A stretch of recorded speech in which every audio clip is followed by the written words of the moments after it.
250 years since America's founding. We're on a Ferris wheel in the National Mall in Washington, D.C. celebrating, and we're here with a sister. We've got the story from a Catholic perspective, America's 250th coming up. As we celebrate America's 250th anniversary, we examine the role of Catholicism in our country's rich history. We speak to everyday Catholics and get insight from two leading Catholic historians. A blockbuster term for the United States Supreme Court, Catholic analysis on the birthright citizenship case, important immigration rulings, and the decision concerning biological males in women's sports. We were very excited about it, and we didn't think they were going to come all the way out here to Peaks Island. And we are on the waterways of Maine at the most northern point of the National Eucharistic Pilgrimage. Our journey with the true presence of Christ in the Eucharist continues. EWTN News in Depth starts now.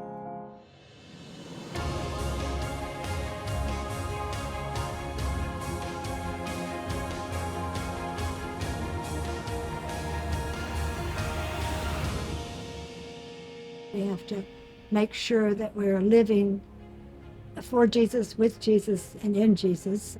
Wise words of faith on the Ferris wheel. Americans of all backgrounds and vocations are gathering in our nation's capital to celebrate a very special Independence Day this weekend.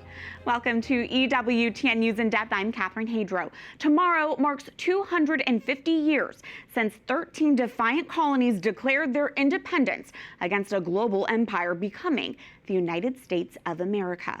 Well, before that fateful day on July 4th, 1776, Catholics have evangelized this nation and shaped its history. But what does it mean to be an American Catholic? Reporter Mark Irons has traveled across the country to find out. America is turning 250 years old. There's no other country in the world that has the liberty and the freedoms that this country has. The celebrations have already begun around the country, and in our nation's capital, there's even a fair.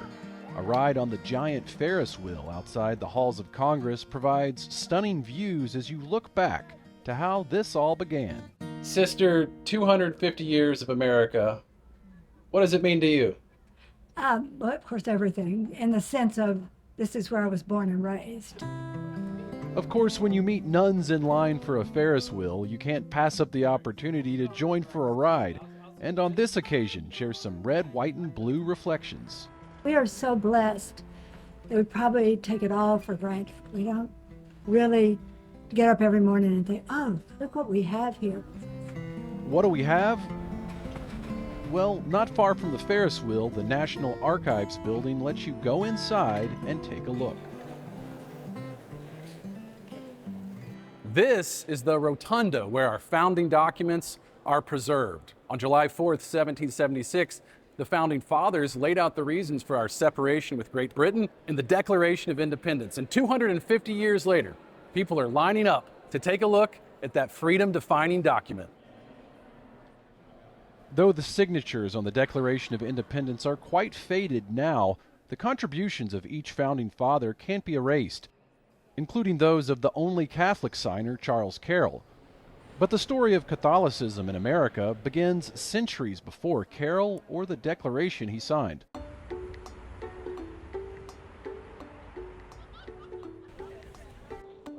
This is really where Catholicism started in the United States. In 1565, Spanish missionaries landed in St. Augustine, Florida, establishing the first permanent Catholic settlement.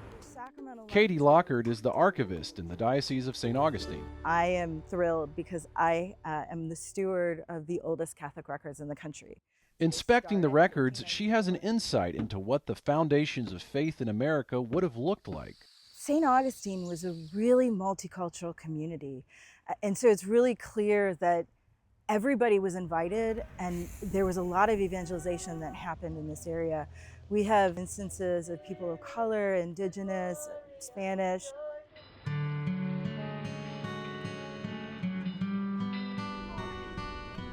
In many ways, Catholicism and how it has remained in America is an immigrant story. Our current course recalls recalls the voyages of approximately 12 million American immigrants. Wow. They passed through these waters. Very cool that, they not only came here with their faith, but then continued it. Waves of Catholic immigrants from many countries were processed through Ellis Island outside New York City, passing the Statue of Liberty as they approached. For over a year now, we've been documenting this story of American Catholicism from the past to present. Excuse me, does anybody want to be on TV? We're talking about Catholicism in America. You guys got some thoughts? Do we have a Catholic here? We're all Catholic. You're all Catholic. You yourself, you're Catholic? Totally. Totally Catholic, he says. In the early days of America, some Catholics may not have shown their faith so proudly. We did face forms of persecution as a religious minority, but the Founding Fathers imagined a place where all would be able to worship freely. Do you find that you are able to practice your faith well in America? Absolutely. most decidedly. A country that tolerates and respects different religions. Are you a person of faith yourself? I am. What's your faith background? I'm Muslim. When you think of Catholicism, what do you think of? I think of all the work that Catholicism has done abroad in helping the impoverished people all around the globe, One shining example of that, the missionary from Chicago who would shepherd his flock in Peru and ultimately become our first American Pope. Pope Leo XIV has caught the attention not just of Catholics. I'm not a Catholic, but I think it's a tremendous point of national pride. I'm not Catholic, but I thought about converting. The Catholic faith is pretty beautiful, I won't deny that. Which brings us to a question. The beauty of the Catholic faith and living it in this beautiful country, what does that look like now, going forward? Can you be fully American and fully Catholic? Like, what does that mean? Right, to be an American patriot and a Catholic are not in opposition. Father Aquinas Gilbo is chaplain and vice president of ministry and mission at the Catholic University of America. Liberty is a gift to be cherished, but it can be very easily abused and misunderstood and misused. And every American Christian has to achieve in life how bring our civic liberties and the gospel command to love together. He points us to Bishop Fulton Sheen, a mid-20th century American clergyman whose fearless approach to sharing the faith captivated and inspired a national TV audience. I think he had an understanding of freedom that certainly many of the founders would have articulated, that freedom is not license, that freedom is responsibility to pursue the good. Over the past year, we've heard from many people. Some, though free, feel lost. I currently am not a practicing Catholic. That's one thing I really miss in my life now, that I don't have any sense of community. Others are beginning to find it. And when you give it the bird's eye view, at least from Sister Mary Angela's perspective, there is much to be grateful for. What do you think the state of the Catholic faith in this country is? Growing and thriving. I think if I had to say something. Mark Irons, EWTN News in depth.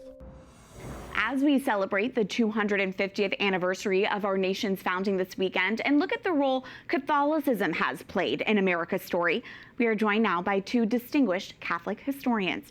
Dr. Kathleen Sprows Cummings is the John A. O'Brien Collegiate Professor of American Studies and History at the University of Notre Dame, where she is also the director of the university's Global Catholic Research Initiative. And Dr. Christopher Shannon is an associate professor of history at Christendom College, where he teaches a course on American Catholic history. He's also author of American Pilgrimage, a historical journey through Catholic life in a new world.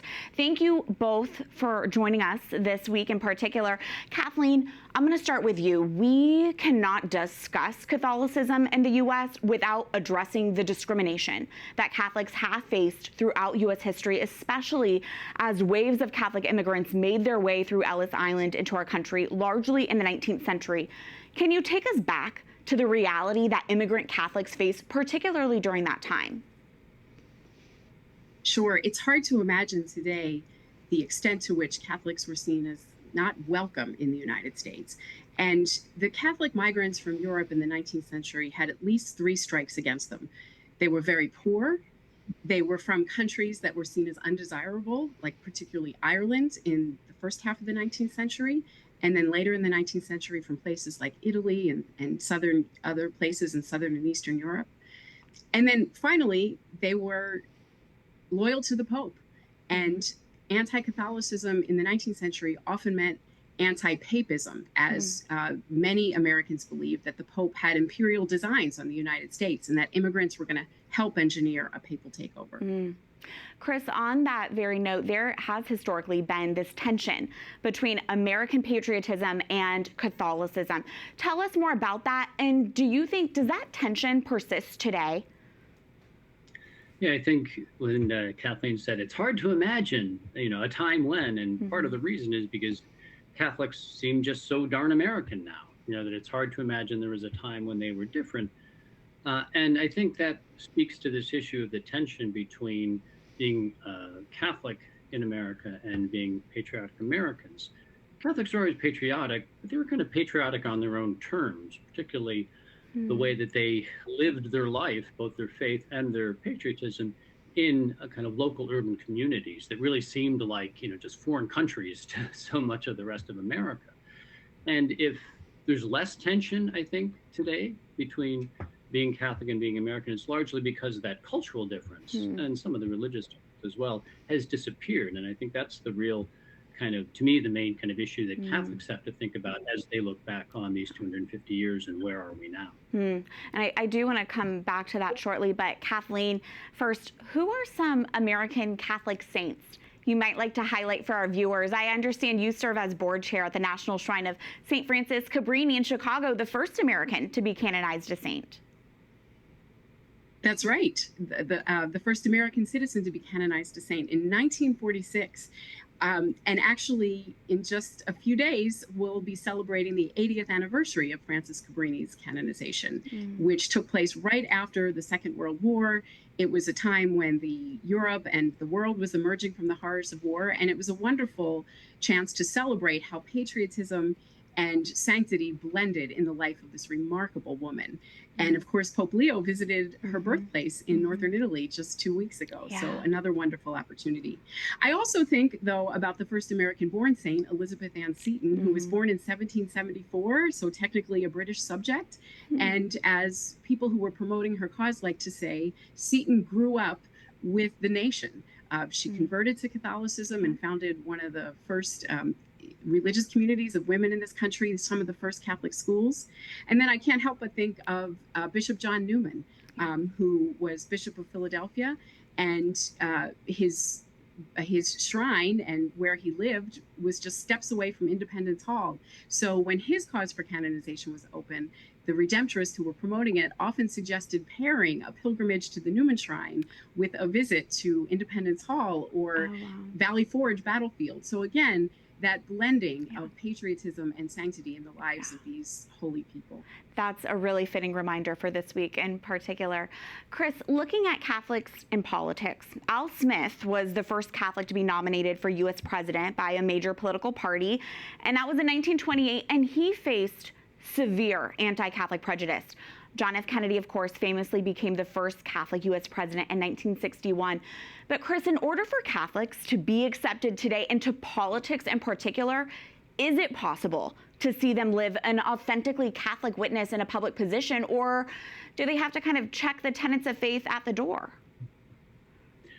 I guess option B seems to be the historical record, because on a couple of fronts, like you can't imagine two Irish Catholics more different from Al Smith and Kennedy. Culturally, certainly, Smith came out of one of the kind of the urban ethnic world where Kennedy was completely airbrushed, if you will, and WASP and everything, but where he went to church on Sunday. But the fact that Kennedy pretty much had to deny that his faith would have anything to do with his public life, and it says a lot. You know, it's one thing to, of course, you're not going to impose your faith on anybody, but you're saying, I can't live my Catholic faith in public. That's, again, I think very, very, very troubling. And when you look at what's happened, in the last 50 years or so, you find very few candidates, certain Catholic politicians, certainly beyond the level of, say, congressmen in a local district, that to me reflect the fullness of Catholic teaching, what's sometimes called the seamless garment or the consistent life ethic, will. They have to make their compromises with the two options that we have available to us, and those compromises, to me, are very compromising of Catholic teaching in various areas. So that tension persists to this day. Kathleen, here we are. We have our first U.S.-born Pope and Pope Leo XIV. What does it mean for American Catholicism that Pope Leo is our first U.S.-born Pope? It's amazing. It was it is a wonderful moment for U.S. Catholics. And then from the perspective of American history, it's truly astonishing. The concept of an American Pope for most of this country's history would have been a travesty at home and an absurdity in Rome. Americans believed, again, that American and Catholic was an oxymoron, and an American Pope even more so. And then from the perspective of the Vatican, the conventional wisdom had long held that Americans weren't linguistically or culturally familiar enough with Rome in order to be elected. So when you take the long view, it's even more astonishing. And I think particularly this Pope, and when we look at his trajectory and his the fact that he spent so much of his life in South America, so much in Rome. Yes, he's a U.S. citizen and a patriotic U.S. citizen and a White Sox fan and all of that. But he also views the world not primarily through an American filter, but through a Catholic lens. And in that sense, he's a member of a universal church. And it was those qualities that appealed to the cardinal electors. So yes, we should be proud that we have an American Pope. Villages and cities in Italy got to celebrate this 217 times. It's our turn. But I think we also need to remember that it's what's important is not that he's a U.S. citizen, but that he is the leader of the world's Catholics. Finally, I want to end on this note as we are now heading into the anniversary of our country's founding, just to reflect on this moment that we're in right now. Here we are in 2026. We have the second Catholic Vice President of the United States, J.D. Vance. The first was Joe Biden. We're about to beatify the first U.S.-born bishop, Fulton Sheen. And as we just mentioned, we have the first U.S.-born Pope at the Vatican. How significant is this chapter right now for American Catholicism? Chris, I'll start with you. Well, the numbers look good. I mean, everything that you just described would suggest a kind of a Catholic moment of arrival. But again, I tend to be the party poop here. That when you think of the dust-up between our Catholic Vice President and our American Catholic Pope, that should give one some pause for celebration. That I certainly side with the Pope in that dust-up. But the fact that such a high-ranking Catholic, second highest in the country, could publicly, quarrel with and really kind of pretty much tell the Pope to mind his own business. To me, there's kind of certainly, this is party concerns, but also the echoes of Kennedy there. That, okay, I'm going to show that I can be a good American while being a Catholic by saying I am not going to follow the authority of the Pope. He's speaking on matters of life and death that one doesn't have to be a Catholic to agree with. These are not distinctly Catholic issues or that stand for peace. So that's my kind of cautionary reflection on the state of things. And Kathleen, we'll end with you a brief reflection on this moment for American Catholicism. Well, I tend to be more optimistic, but I do agree with my colleague that there's a lot to lament right now. Let's just start with the beatification, though, of Fulton Sheen for a note of hope. I mean, Sheen was someone who historically was able to unite through his calling, but through his unique gifts as an orator, as a television, and before that radio personality, was able to knit the American way and Catholic truth together in a way that was very appealing. So as we celebrate his beatification and look at his life, perhaps he can give an example of someone who really harnessed the latest technology of his period in order to spread the Catholic faith. And who are the people that are doing that today in this country? And that, I think, gives us more reason for hope. That's a great reminder for us all. Well, thank you both for joining us. We really appreciate your insights. Thank you. Thank you. Thank you. We have more July 4th Americana ahead on this edition of EWTN News in Depth. But first, some important rulings this week from the U.S. Supreme Court on birthright, citizenship, immigration, and athletes who identify as transgender in school. Plus, I'm Roselle Reyes aboard a ferry heading to Portland, Maine. It is the northernmost stop of the National Eucharistic Pilgrimage. More on the pilgrimage in Maine coming up. We are on the northern tip of the St. Francis Xavier Cabrini pilgrimage route. The straightforward people of Maine share plain talk about the impact of Christ in their communities. What does America mean to you? Everything. I'm just so grateful for the opportunity to freely express my beliefs and my faith without fear of persecution.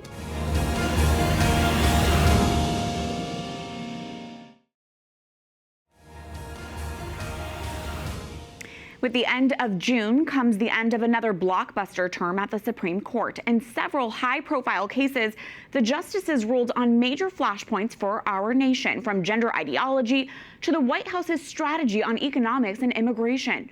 One of the biggest cases concerned President Donald Trump's retaliatory tariffs on nearly every country in the world. The court determined the tariffs exceeded presidential powers. But in two rulings from last week, there were also wins for the administration. Justices paved the way for the administration to remove temporary protected status from hundreds of thousands of Haitian and Syrian nationals in the U.S., as well as turn back asylum seekers before they reach the U.S.-Mexico border. And in perhaps the most closely watched case this term, the Supreme Court rejected President Donald Trump's executive order seeking to end birthright citizenship, a legal principle that guarantees citizenship to babies born in the U.S.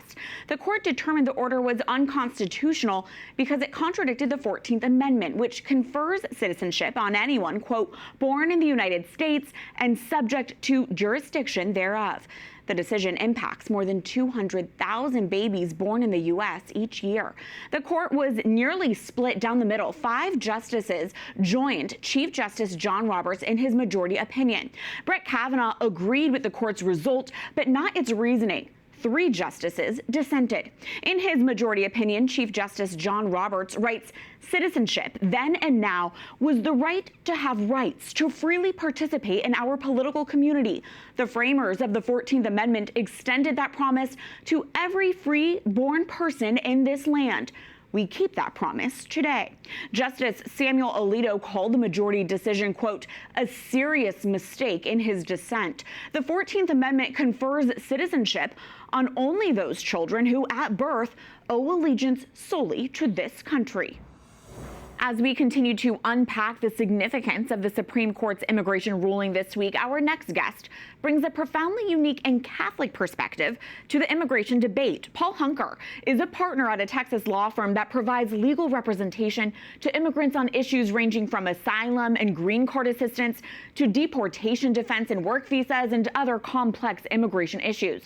Prior to being an immigration attorney, Paul served as the chief counsel for ICE, Immigration and Customs Enforcement in Dallas. Paul, thanks so much for being with us. Immigration enforcement is one of, if not the most, charged political topics in this country. You have this unique perspective, having defended both the government and the immigrant in this debate. Can you give us your reaction to the Supreme Court's decision to uphold birthright citizenship in the United States? Yes, I read the majority decision this morning, and I was really inspired. I felt like standing up and singing the national anthem. It was a great defense of citizenship at birth, that in the United States, we're not citizens because we're of a particular race. We're citizens because we're born in the United States. I think it's a great, profound decision affirming a fundamental idea of our nation. Paul, only about 36 countries in the world offer automatic birthright citizenship, including the United States. From what you have seen firsthand, do you see that this is a right that is often abused by immigrant families? And what is your message to Americans who are concerned by that? Well, I mean, certainly some people will engage in what's called birth tourism. They may come here and have a child who is a citizen of the United States when that child is born here. But I say this idea of having new U.S. citizens is something profoundly good for our country, that those those children can acclimate to the United States and become contributing members of the United States. And frankly, our nation needs more people.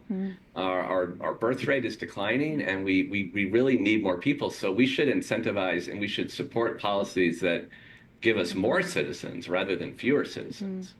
The Trump administration did have some immigration Supreme Court victories this term. The court ruled the president has broad, unrestrained authority to end the temporary protected status program, and the court ruled in favor of the government's ability to turn back asylum seekers at the U.S.-Mexico border.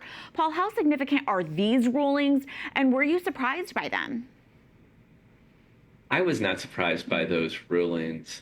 In principle, temporary protected status is temporary, and the law and the regulations allow the administration to take it away if they follow the law and the regulations to do so. I think there were many ways the administration did not do that, so I was somewhat disappointed in the Supreme Court decision.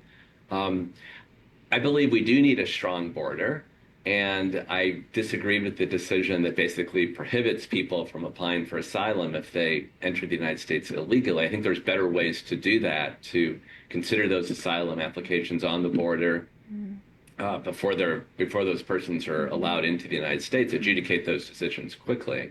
And I think that's the way to do it, to give people their due process rather than denying them due process, and often that denial could send someone back to their country where they could be persecuted or killed on account of their political or religious views. Well, Paul, on that note, I know you're a practicing Catholic. For Catholics who want both secure borders and a humane immigration system that upholds the dignity of the human person, what are immigration enforcement reforms that you would recommend? Well, you definitely need a strong border for a number of reasons, and it wasn't simply the Biden administration's fault, but for a number of reasons, the border was crazy under the Biden administration. The numbers of people apprehended were like over 100,000 people were apprehended per month crossing the border, basically turning themselves in to be let into the United States. That has to stop. On the other hand, there are people in the United States that have been here many years, have significant family ties, are contributing to our country. And those people, the Trump administration is seeking to remove those people, and that's very harmful for society. So what we need is a strong border. I believe we need a reform in the law to give people that have been here a long time, that are contributing members to our society, that are not criminals, to give them a pathway to obtain their lawful status. And we need more legal immigration. We need a lot more legal immigration, Catherine. Our country's birth rate isn't high enough. We need people to come in and contribute and support the United States. Paul, tomorrow on the 4th of July, Pope Leo XIV, our first U.S.-born Pope, will visit the Italian island of Lampedusa, which is seen as Europe's Ellis Island of sorts. It's a gateway for thousands of migrants from Africa and the Middle East to come to Italy and Europe. Our Holy Father is expected to offer comfort and encouragement to those who are there. I'm curious, Paul, as to your reaction about this gesture from our Holy Father, and how significant is it coming from an American Pope? I think it's very significant. I think, unfortunately, the media often mischaracterizes these things as if the Pope is for open borders. The Pope just says countries should just let people in en masse. And that's what the Church is saying. If you read what the Pope is saying, he's talking about that, for example, for people fleeing harm, that it needs to be an international solution, that countries need to get together and decide how these people that are fleeing harm can be protected, and that burden should be shared. So I think it is an important thing that the Pope is doing. I think, unfortunately, including our own administration, that people's rights are being denied. For example, when the Trump administration sent many innocent Venezuelans to a Salvadoran terrorist camp, that the Pope and the Church and our bishops are speaking out against that. And they're speaking out against an indiscriminate detentions and removals. Look, you can protect the border without arresting grandma selling tacos on the street. And I hope that maybe in the second term, or maybe it's going to take a new president, that we could do that. We can protect the border. We can have a safe community. We can remove people that are dangerous, and we can facilitate deserving non-citizens obtaining lawful status. Paul, we have less than a minute left, but I want to end on this note. Our discussion, we've been talking about immigrant families coming to the United States for the promise of a better life. So as we head into this weekend and celebrations surrounding our country's founding, can you just reflect about what does make our country great today and why the U.S. continues to attract new citizens? Well, I have friends like from Brazil, and they come here and they say, my kids can play in a park and they're not going to be robbed. And there's safety, there's rule of law. And I think you see that rule of law in this decision yesterday, that at various times in history, the government has exceeded their ability to regulate immigration, and they've taken away rights. And the courts have pushed back on that. And I think that's a great thing about our country, is checks and balances. That we have a judiciary that can check the excesses of Congress or the president. Paul Hunker, thank you so much for your insight and for your time. We appreciate it. Thank you, Catherine. In other high court news, on Tuesday, their final day of opinions, the justices determined states can prohibit biological males from competing in women's sports. The court rejected arguments that Title IX requires schools to let males play in women's sports and ruled safety and competitive fairness are important interests of equal protection. Mary Rice Hassan is senior fellow at the Ethics and Public Policy Center and co-founder and director of the Person and Identity Project. Notes 27 states have enacted laws protecting women's sports. This opinion says you are standing on solid ground. This is not discriminatory. This is, in fact, the intent of the law. It does say something also to those 23 other states that do not have similar laws that restrict participation in female sports to females only. I think what my hope will be that there will be a rise in activism within those states to say, to push the legislatures to enact laws that really will secure women's sports for women. The court ruled 6-3 along ideological lines, with only partial dissents from the 3 liberal justices. Earlier this year, the Supreme Court struck down a Colorado law that prevented Christian counselors from helping minors struggling with unwanted same-sex attraction. This week, the justices agreed to hear another case concerning gender, and this one involves parental rights. A group of parents have sued the state of Washington over a law that does not require parents to be notified if a runaway child is seeking gender transition procedures. The Supreme Court will decide whether those parents have legal standing and can proceed with the lawsuit. Oral arguments will take place sometime next term, which begins in October. And of course, EWTN News will remain on the Supreme Court beat to provide Catholic analysis, focusing on those decisions with direct significance to Catholic Church teaching. News headlines are next in the Week in Review. I'm proud. I was born and raised here. I believe in our ideals. I've instilled patriotism in my daughter. I grew up in a military family, so patriotism and pro-America is instilled in me.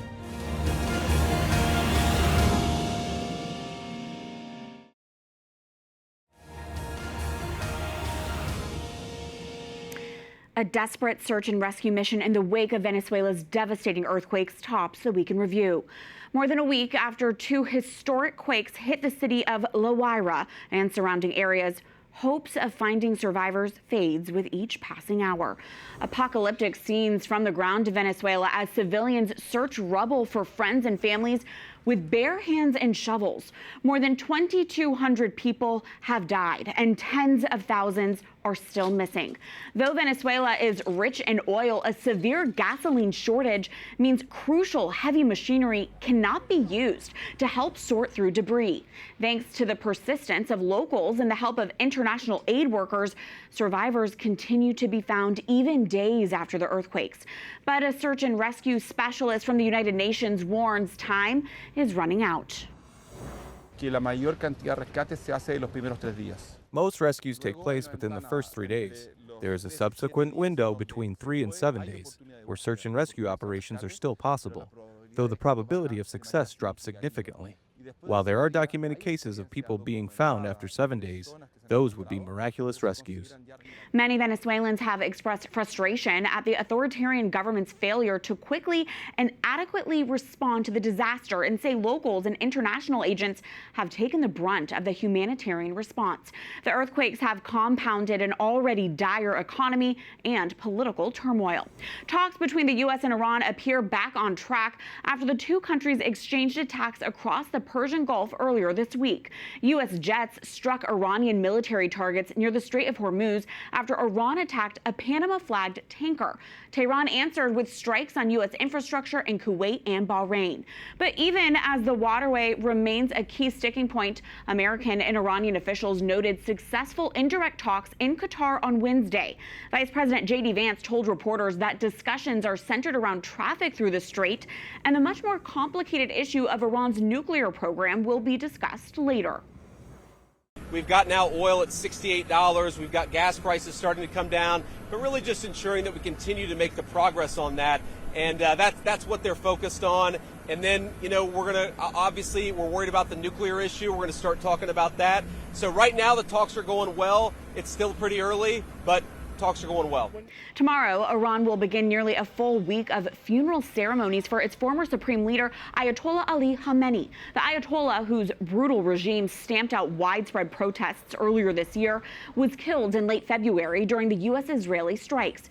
Tehran has warned Washington and Tel Aviv of, quote, harsh and regret-inducing responses if they attack the country during the funeral. A study has found that more than 2 million troops have been killed or wounded in the war in Ukraine, a grim milestone in a conflict that has raged on for more than 4 years. Russian troops account for more than 1.4 million of those casualties. Moscow has been able to maintain its troop levels by enlisting felons and debtors, deploying soldiers from its ally North Korea, and carrying out its first draft since World War II. The figures highlight Russia's halting progress in Ukraine, but completely accurate estimates remain uncertain. Ukraine does not disclose its numbers, and Russia is believed to undercount. Despite repeated warnings from Rome, the Society of St. Pius X, or SSPX, has consecrated 4 bishops without a papal mandate. The Vatican has confirmed those 4 bishops, as well as 2 other bishops who participated in the consecration, have committed an act of schism, and they, along with clergy and lay faithful who adhere to the traditionalist group, are excommunicated. The consecrations took place in front of thousands in Aachen, Switzerland on Wednesday. The Vatican has issued several warnings to the SSPX to pause its plans. Pope Leo XIV himself made a final appeal to the society the day before the consecrations to change course because, quote, to tear the seamless garment of Christ is a sin of extreme gravity. The excommunication now means any SSPX weddings or confessions are invalid. Dr. Matthew Bunson, editorial director of EWTN News, emphasizes that Pope Leo's approach to the SSPX is similar to his predecessors. We have seen popes reaching out consistently. Pope Leo XIV has again made appeals. He has asked for dialogue. So he has gone out of his way to try to prevent this from happening. This is about authority. And from that standpoint, those who do these actions incur automatic excommunication from the Church. The SSPX, which has long held doctrinal differences with the Second Vatican Council, announced the illicit consecrations earlier this year, arguing that they were necessary to ensure the group needed to ordain new priests and replace surviving elderly bishops. Rome offered to reopen dialogue with the society if they did not move ahead with the ceremony, but the SSPX declined. On Thursday, shortly after releasing its decree of the excommunication, the Vatican also shared the procedure for SSPX priests and lay faithful to return to Catholic communion. To learn more about the Vatican response to the SSPX and what it means for the lay faithful, go to EWTNnews.com for in-depth explanations and analysis. Pope Leo bestowed a pallium on 35 new archbishops this week, including 4 from the United States. This special vestment has ancient roots and symbolizes pastoral authority and unity with the Pope.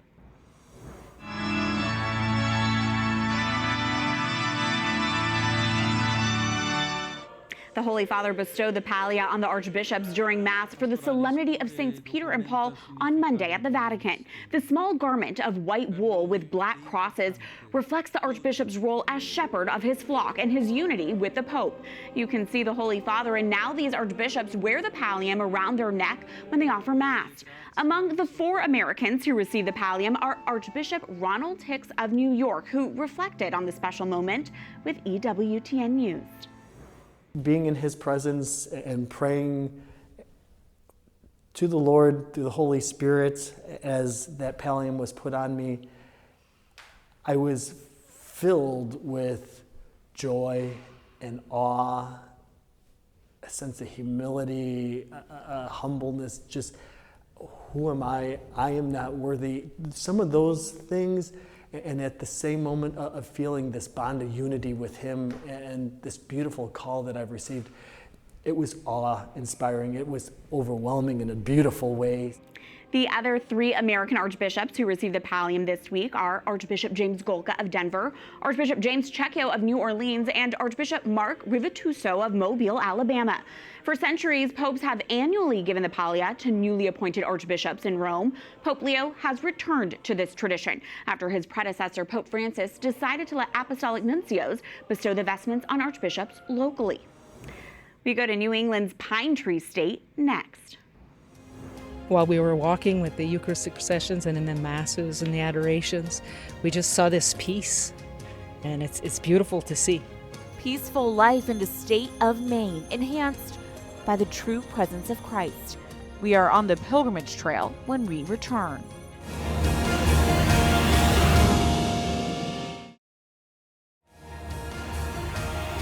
Today is my 60th birthday.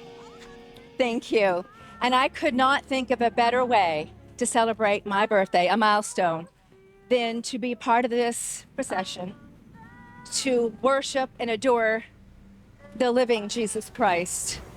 Catholics in Maine came out to welcome and process with the true presence of Christ in the Eucharist on the northernmost part of this summer's National Eucharistic Pilgrimage. The journey on the St. Francis Xavier Cabrini route nears completion this weekend in Philadelphia, after reaching Maine and then processing south this week through Massachusetts and Rhode Island on its way to its final destination this July 4th weekend in the city of brotherly love, the birthplace of America.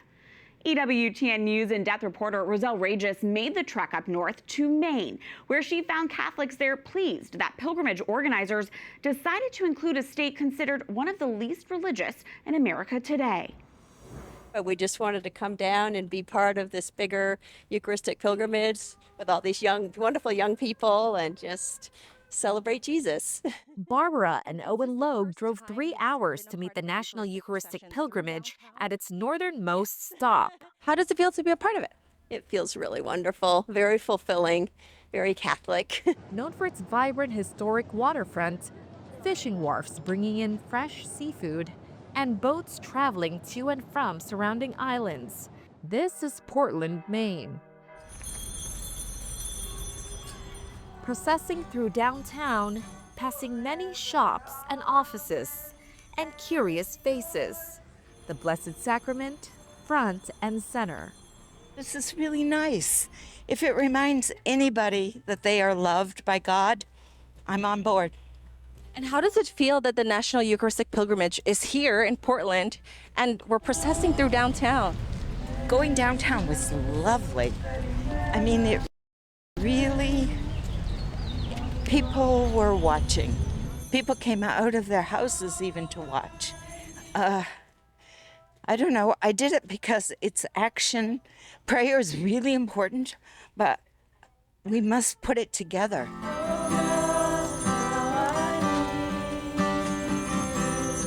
He is King. He is alive. Hallelujah. It's alive. Amen. Among the many participants was Lynn Levasseur, who was part of a group called Disciples of the Eucharist. We are in love with the Eucharist, and it is our hope that here in Maine, people will also become more in love with the Eucharist. We've been told many times by our pastors that Maine probably has the lowest rate of believing in the true presence. And as time has gone on, we are the less churched as well. And so it is my mission and your mission to bring the good news that you are loved and you are always welcomed home. Exactly. Same mission. Same mission. Amen. Levasseur wants to bring people back to Christ. In a state Pew Research Center ranks as one of the least religious in the nation, with 2 out of 5 Maine adults identifying with nothing in particular. Do you believe people should know more about the true presence of Christ in the Eucharist? Exactly. You can see when the people see the Christ, this procession, they just stand where they are, to see what is going on. Some people, they ask, we just explain, but, they are very happy, I can tell. Yeah. Hopefully we change some hearts today. Adoration was held in many of the parishes in Maine, with some of the churches holding other events, such as a sacred music concert.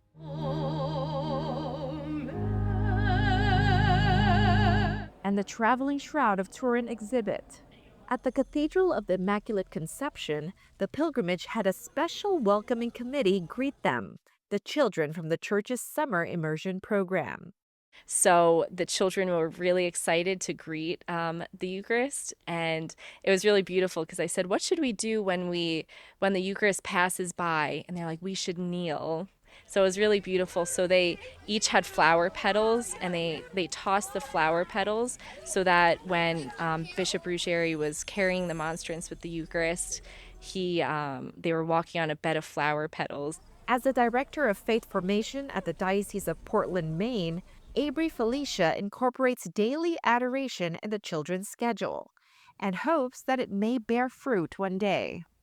I think they do start to recognize that they can come to Christ in the Eucharist and pray and talk to him like a friend, and hopefully that will continue throughout the rest of their lives, that they feel really familiar with him. After Mass was held, a larger Eucharistic procession.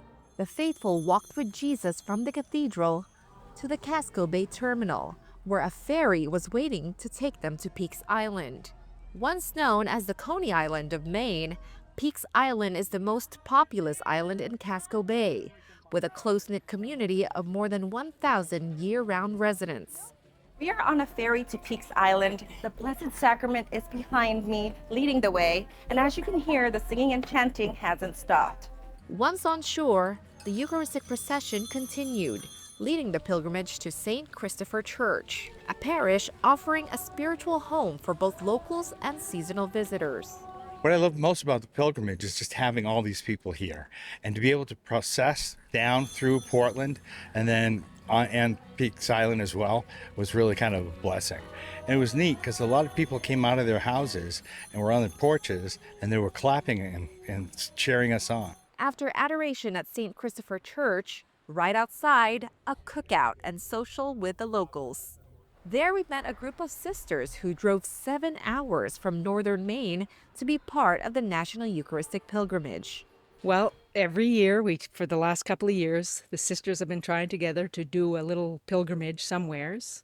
And this came up, and we felt that our nation really needed prayers. Sisters Barbara Roy and Verona Martin said their mother had a great devotion to the Eucharist. So in her memory, and to keep the faith alive for many generations to come, they make it a family tradition to attend adoration together at least once a month.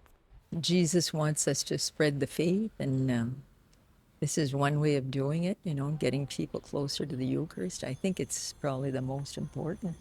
They prayed that the National Eucharistic Pilgrimage will change many hearts along the way.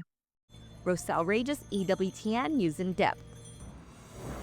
And now, on to Philadelphia, the last stop of this 2026 National Eucharistic Pilgrimage, a fitting ending in the very city where the Declaration of Independence was signed on this 250th anniversary of our nation's founding. We are joined by the leader of this weekend's festivities, the Archbishop of Philadelphia, Archbishop Nelson Perez, to give us a preview of the big event. Your Excellency, thank you so much for being with us. How are preparations going ahead of this big pilgrimage finale in Philadelphia this weekend, and how are you feeling about it? Catherine, I'm super excited and privileged for the Church of Philadelphia to receive our Eucharistic pilgrims and to adore the Lord in the Blessed Sacrament, who walks with us and accompanies us in life. Such a beautiful, beautiful moment for the Church in the United States, but in particular for the Catholic Church of Philadelphia, and we're ready to go. That's amazing, and it is fitting for this pilgrimage to conclude in Philadelphia this 4th of July weekend on the anniversary of the signing of the Declaration of Independence. And Your Excellency, Philadelphia has a rich Catholic history as well. Can you just reflect for a moment on the role Catholicism has played in the city and in the Archdiocese? The Church of Philadelphia is strong in its Catholic faith and its Catholic culture. It runs through the veins of everybody here. It's one place in the country where even non-Catholics refer to where they live by the parish in which they live. It's an amazing reality culturally. So the presence of the Church in Philadelphia has been for 200 years close, just lies at the center. Our own cathedral lies at the very center of Center City. It's just a beautiful presence of the Church here, and the work of the Church, the charitable work of the Church, of wonderful faith-filled people that we'll see come out to adore the Lord and walk with Him. And the lives of saints have walked along in Philadelphia as well, which is just a great reminder for us in the present day. And Your Excellency, it was announced this week that Pope Leo will offer a message at the close of the National Eucharistic Pilgrimage. How significant is it that our Holy Father is participating in this way? And do you have a sense of what his message will be?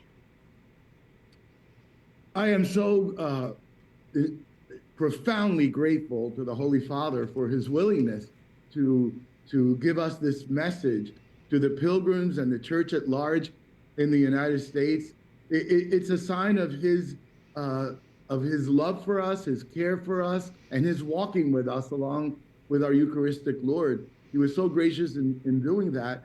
And I'm sure he will call us to pray for the Church, to pray for peace, which is at the heart of his pontificate, peace in the world, and also cling to our Eucharistic Lord, cling to him, because he is the source of our life, the summit of our life in the Eucharist, and we're so incredibly blessed to have him here through this message. Here in the city, as you said, the city of two saints, St. Catherine Drexel, St. John Neumann. Yeah. And of course, our Holy Father has his own Pennsylvania connection as well, being a Villanova alum. So that makes it also extra special. That makes it very special. Your Excellency, I do want to ask this. We are in the midst of an extreme heat wave here on the East Coast. Any concerns for how that might threaten Eucharistic pilgrimage plans, or anything that you want to be sure to share for pilgrims who are planning to be there and might be concerned about that? Drink a lot of water, and it's an opportunity to, it might be a little hot, but it might be an opportunity to include in our prayer that sacrificial offering for peace in the world, for peace in our hearts, for a deepening of our love in the Eucharistic Lord, who I'm sure when he walked the earth, he also walked in the heat as well. Great reminder. Stay hydrated and provide that witness to the world. Your Excellency, as the 2026 National Eucharistic Pilgrimage winds down to a close, can you take a moment and speak about the importance of Eucharistic processions, the kind of good fruit that comes from this specific type of public witness of faith and of processing with our Eucharistic Lord? Well, following the celebration of the solemn Mass on Sunday at our cathedral, yes, we're going to walk 2 miles from saint to saint, from the shrine of Catherine Drexel to the shrine of St. John Neumann. Processions are very special in the Church. It's not a parade and it's not a walk, it's a procession, because we're all on a journey. We're all on a journey to heaven. We're all on a journey to that Eucharistic banquet in heaven. So we're all, every day, every hour, every moment, we're on a journey. But the Lord journeys with us and he walks with us. And that's the beauty of procession. It's a deeply spiritual reality. It's almost living again the walk of the journey of the disciples of Emmaus, right? Yeah. That they were walking past, sad. And Jesus begins to walk with them And he says to them, like, what are you talking about? Because we're all talking about things in our heart all day long. And the Lord wants to know that because we're on a journey. We're on a journey to the Lord, but he walks with us, sometimes in front of us, leading the way, sometimes behind us, pushing us forward, most of the time just walking right next to us. So this journey, this pilgrimage, and this procession are a symbolic reality, an external sign of what really is our life as Christians on a journey. So it's very beautiful. That's a and great that we don't reminder. walk alone. That's such a great reminder. Our Lord he is with us, you know, and those who process are impacted and bystanders as well.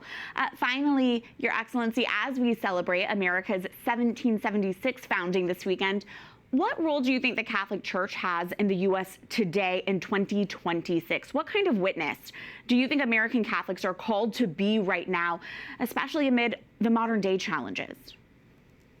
Without a doubt, in union with our Holy Father, to work, to call for peace, to be that prophetic voice, especially for those that are voiceless, for those in the womb, for our immigrants, for our poor, for those who really need the presence of Christ through the church.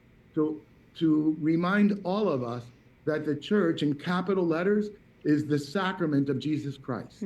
We are the presence of Christ at this moment, with his challenges, with his joys, but we have an incredible, beautiful opportunity to give witness to Christ in the world, especially to those who were most close to him. And those that were poor and having a rough time, he had a special place in his heart for those that he wanted to bring close to him. And the church is an instrument and a sign of that wonderful Sacred Heart of Christ that continues to be powerful and vibrant and has been and will always be for all of us, including ourselves. Yeah. Archbishop Perez, thank you so much for joining us this busy week. We are so looking forward to this weekend. Thank you so much. Thank you so much, Catherine. We'll be praying for all of you. Thank you so much. Likewise. Thank you. God bless you. EWTN invites you to be part of the concluding festivities of the 2026 National Eucharistic Pilgrimage. The closing Mass will be celebrated at 11 a.m. Eastern this Sunday at Philadelphia's Cathedral Basilica of Saints Peter and Paul, followed by a 2-mile Eucharistic procession through downtown Philadelphia beginning at 12:30 p.m. Eastern. And then we'll conclude with a benediction at the National Shrine of St. John Neumann at St. Peter the Apostle Church. Tune into EWTN for full live coverage beginning at 10:30 a.m. Eastern this Sunday. I will be here along with my co-hosts, Dr. Matthew Bunson, editorial director of EWTN News, and Father Aquinas Gilbo, chaplain and director of campus ministry at the Catholic University of America. And that is a wrap on this edition of EWTN News in Depth. I'm Catherine Hadro. We hope to see you again same time next week for more news and reports important to your Catholic life. Until then, God bless.